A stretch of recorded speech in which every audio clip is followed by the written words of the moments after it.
त साफ़िन लेखकन ऐं सिविल सोसाइटी जी तंज़ीम JWC ग़रीबन बेपहुच माण्हुनि ऐं लावारिसनि जे वारिस बणजण जो वचन कंदे तंज़ीम जो दाइरो तालके सतह ताईं वधाइण ऐं हर तालके में बेपहुच माण्हुनि जी मदद लाइ हेल्प सेंटर कायम करण जो ऐलान करे छॾियो आहे। अहम ख़बर खां अव्हांखे अपडेट कंदा पिया हलूं। साफ़िन लेखकन ऐं सिविल सोसाइटियुनि जी तंज़ीम JWC ग़रीबन बेपहुच माण्हुनि ऐं लावारिसनि जी वारिस बणजण जो वचन कंदे तंज़ीम जो दायरो तालके सतह ताईं वधाइण ऐं हर तालके में बेपहुच माण्हुनि जी मदद लाइ हेल्प सेंटर कायम करण जो ऐलान करे छॾियो आहे, जॾहिं त नई बॉडी जो ऐलान पिणु कयो वियो आहे।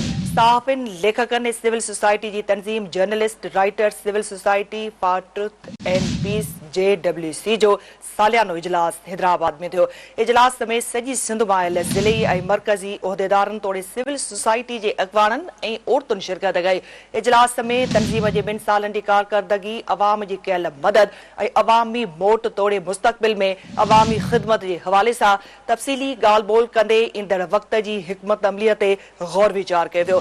इजलास में JWC तरफ़ां गुज़िरियल 2 सालनि दौरान मज़लूम ऐं बेसहारा माण्हुनि, न्याणियुनि तोड़े औरतुनि जी तंज़ीम थींदड़ ज़ुल्म ऐं ज़्यादतियुनि समेत आयल बोर्ड में थियल तबाहकारीअ दौरान मुतासिर माण्हुनि जी कयल मदद बाबति तयार कयल रिपोर्ट जी स्क्रीनिंग पिणु कई वई। इजलास में चयो वियो त JWC हिकु अहिड़ी गैर सियासी तंज़ीम आहे जंहिं 2 सालनि जे तमामु थोरे अरसे अंदरि बग़ैर कंहिं मदद ऐं फंडिंग जे ख़ाली हथे ग़रीबनि बेपहुच माण्हुनि जी जेका मदद कई आहे उहो कंहिं मौजे खां घटि न आहे। उन मौक़े ते ख़िताब कंदे सिंध TV न्यूज़ जे चेयरमैन डॉक्टर अब्दुल करीम राजपर ॻाल्हाईंदे चयो त JWC जी टीम 2 सालनि में बिना के माली मदद जे जेको कमु कयो आहे उहो हिकु करिश्मो आहे। हुन चयो त असुल सघ अवाम आहे जेको अॼु बि नंढण को बेयारो मददगार लावारिस ऐं ज़ुल्म जो शिकार आहे। डॉक्टर अब्दुल करीम राजपर चयो त JWC खे हेठे पीढ़ियल बेपहुच माण्हुनि जी मदद करणी आहे।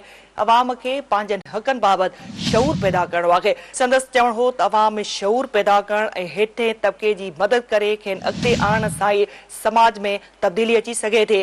डॉक्टर अब्दुल करीम राजपर चयो त मुआशिरे जी सघ हेठियों पोहरियत मज़दूर ऐं ग़रीब तबिको आहे जिन जी महिनत सां ई कमकार जो चरखो हली रहियो आहे। खेनि उन हेठे तबिके जो आवाज़ बणिजी संदन हालत बदिलाइणी पवे।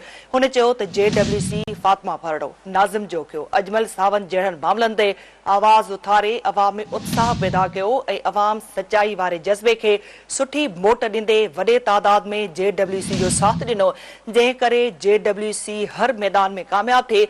ईंदड़ वक़्तनि में तमामु घणा चैलेंजिस आहिनि, पर असांजी अहिड़ी तरह मुतफ़िक़ रहियासीं ऐं सचाई सां पंहिंजे क़ौम जी मदद लाइ जाखोड़ कईसीं त पंहिंजे मक़सद में कामयाबी माणे सघूं था। इजलास दौरान नई चूंडी आयल बॉडी जो ऐलान कयो वियो, जंहिं मूजिबि शौकत नूनारी सदर, जुल्फ़कार ख़ासकेली जनरल सेक्रेटरी, नज़ीर पंवर सीनियर नायब सदर, मीर मज़हर टालपुर नायब सदर, सिविल सोसाइटी शाहिदा राजपर नायब सदर ladies wing, Zafar Abro joint secretary, Sabeen Memon finance secretary, Zafar Hakro information secretary चूंडिया विया।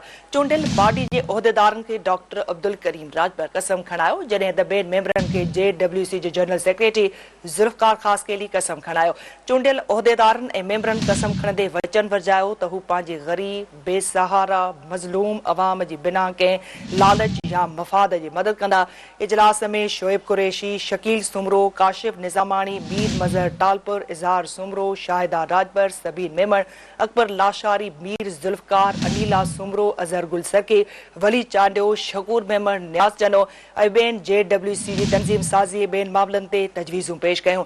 इजलास में इहे बि फ़ैसिला कया विया त सॼी सिंध अंदरि तंज़ीम साज़ी करे तालके सतह ते बॉडी जोड़ी वेंदियूं, फेसबुक पेज ऐं वेबसाइट ठाही वेंदी, हर तालके सतह ते हेल्प सेंटर काइम कया वेंदा, जंहिंमें मज़लूम माण्हुनि जी कानूनी मदद ऐं ॿियनि मामलनि ते अवाम सां सहकार कयो वेंदो, जॾहिं त कराची में मरकज़ी ऑफिस काइम करण सां गॾु मुख़्तलिफ़ ज़िलनि में तरबियती वर्कशॉप पिणु कराया वेंदा। अहम ख़बर खां अव्हांखे अपडेट कंदा पिया हलूं। साफ़िन लेखकनि ऐं सिविल सोसाइटी जी तंज़ीम JWC ग़रीब बेपहुच माण्हुनि ऐं लावारिसनि जी वारिस बणजण जो वचन कंदे तंज़ीम जो दायरो तालके सतह ताईं वधाइण ऐं हर तालके में बेपहुच माण्हुनि जी मदद लाइ हेल्प सेंटर काइम करण जो ऐलान कयो आहे, जॾहिं त नई बॉडी जो ऐलान पिणु कयो वियो आहे। साफ़िन लेखकनि ऐं सिविल सोसाइटी जी तंज़ीम journalist writer civil society for truth and peace JWC जो सालियानो इजलास हैदराबाद में थियो। इजलास में सॼी सिंध मां आयल ज़िले ऐं मरकज़ी उहिदेदारनि तोड़े सिविल सोसाइटी जे अॻवाननि ऐं औरतुनि शिरकत कई। इजलास में तंज़ीम जे 2 सालनि जी कारकर्दगी, अवाम जी कयल मदद ऐं अवामी मोट तोड़े मुस्तक़बिल में अवामी ख़िदमत जे हवाले सां तफ़सीली ॻाल्हि ॿोल कंदे ईंदड़ वक़्त जी हिकमत अमलीअ ते बि गौर वीचार कयो वियो। इजलास में JWC तरफ़ां गुज़िरियल 2 सालनि दौरान मज़लूम ऐं बेसहारा माण्हुनि, न्याणियुनि तोड़े औरतुनि ते थींदड़ ज़ुल्म ऐं ज़ियादतियुनि समेत आयल बोर्ड में थियल तबाहकारीअ दौरान मुतासिर माण्हुनि जी कयल मदद बाबति तयार कयल रिपोर्ट जी स्क्रीनिंग पिणु कई वई। इजलास में चयो वियो त JWC हिकु अहिड़ी गैर सियासी तंज़ीम आहे जंहिं 2 सालनि जे तमामु थोरे अरसे अंदरि बग़ैर कंहिं मदद ऐं फंडिंग जे ख़ाली हथे ग़रीबनि बेपहुच माण्हुनि जी जेका मदद कई आहे उहो कंहिं मुआवज़े खां घटि नाहे। उन मौक़े ते ख़िताब कंदे सिंध टीवी न्यूज़ जे चेयरमैन डॉक्टर अब्दुल करीम राजपर ॻाल्हाईंदे चयो त JWC जी टीम 2 सालनि में बिना कंहिं माली मदद जे जेको कमु कयो आहे उहो हिकु करिश्मो आहे। हुन चयो त असुल सग अवाम आहे जेको अॼु बि निंधणको, बेयारो मददगार, लावारिस ऐं ज़ुल्म जो शिकार आहे। डॉक्टर अब्दुल करीम राजपर चयो त JWC खे हेठि पीढ़ियल ऐं बेपहुच माण्हुनि जी मदद करणी आहे। अवाम खे पंहिंजनि हक़नि बाबति शऊर पैदा करणो आहे। संदसि चवणु हो त अवाम में शऊर पैदा करणु ऐं हेठी तबिके जी मदद करे खेनि अॻिते आणण सां ई समाज में तब्दीली अची सघे थी। डॉक्टर अब्दुल करीम राजपर चयो त मुआशरे जी सघ हेठियों पोरियत मज़दूर ऐं ग़रीब तबिको आहे जिन जी महिनत सां ई कमकार जो चरखो हली रहियो आहे। खेनि उन हेठे तबिके जो आवाज़ बणिजी संदन हालत बदिलाइणी पवंदी। हुन चयो त JWC फातिमा फरडो, नाज़िम जोगियो, अजमल सावंत जहिड़नि मामलनि ते आवाज़ उथारे अवाम में उत्साह पैदा कयो ऐं अवाम सचाई वारे जज़्बे खे सुठी मोट ॾींदे वॾे तादाद में JWC जो साथ ॾिनो, जंहिं करे JWC हर मैदान में कामयाब थी। ईंदड़ वक़्तनि में तमामु घणा चैलेंजिस आहिनि पर असांजी अहिड़ी तरह मुतफ़िक़ रहियासीं ऐं सचाई सां पंहिंजे क़ौम जी मदद लाइ जाखोड़ कईसीं त पंहिंजे मक़सद में कामयाबी माणे सघूं था।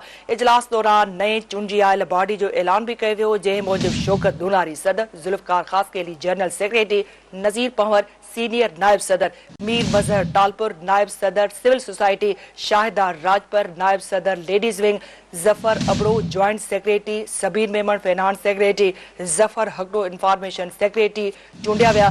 चूंडियल बॉडी जे उहिदेदारनि खे डॉक्टर अब्दुल करीम राजपर कसम खणायो जॾहिं त ॿियनि मेंबरनि खे JWC जे जनरल सेक्रेटरी ज़ुल्फ़कार ख़ासकेली कसम खणायो।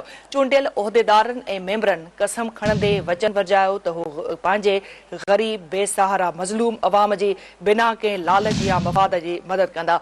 इजलास में शोएब कुरैशी, शकील सुमरो, काशिफ निज़ामानी, मीर मज़हर टालपुर, इज़हार सुमरो, शाहिदा राजपर, सबीर मेमन, अकबर लाशारी, मीर ज़ुल्फ़कार, अनीला सुमरो, अज़हर गुल सरकी, वली चांडियो, शकूर मेमन, न्यास जनो ॿियनि JWC जी तंज़ीम साज़ी ॿियनि मामलनि ते तजवीज़ूं पेश कयूं।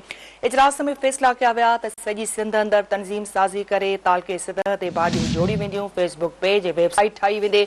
हर तालके सतह ते हेल्प सेंटर क़ाइमु कया वेंदा जंहिं में मज़लूम माण्हुनि जे कानूनी मदद ऐं ॿियनि मामलनि ते अवाम सां सहकार कयो वेंदो, जॾहिं त कराची में मरकज़ी ऑफिस क़ाइमु करण सां गॾु मुख़्तलिफ़ ज़िलनि में तरबियती वर्कशॉप कराया वेंदा।